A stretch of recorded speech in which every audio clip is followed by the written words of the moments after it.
নাচে গানে উদযাপিত হল সাউথ ইস্ট বিশ্ববিদ্যালয়ের কালচারাল ফেস্ট। শুক্রবার বিশ্ববিদ্যালয়টির ক্যাম্পাসে ৫০টি বিশ্ববিদ্যালয়ের শিক্ষার্থীদের অংশগ্রহণে এই আয়োজনে বাঙালি সংস্কৃতি ও ঐতিহ্যের বিভিন্ন অনুষঙ্গ ফুটিয়ে তোলা হয়।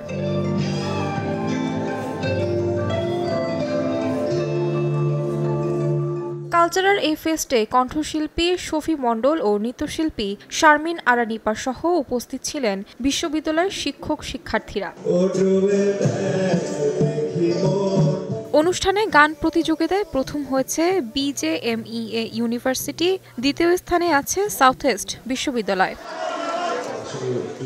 অন্যদিকে নাচ প্রতিযোগিতায় প্রথম স্থানে আছে মরিয়ম ক্রিয়েটিভ অ্যান্ড টেকনোলজি বিশ্ববিদ্যালয়। যুগ্মভাবে দ্বিতীয় স্থানে আছে সাউথ ইস্ট বিশ্ববিদ্যালয় ও ইউনাইটেড ইন্টারন্যাশনাল বিশ্ববিদ্যালয়। এই উৎসব শিক্ষার্থীদের বাঙালি সংস্কৃতির প্রতি আরও বেশি সংযুক্ত হতে ভূমিকা পালন করবে, এমন প্রত্যাশার কথা জানিয়েছে আগত অতিথিরা।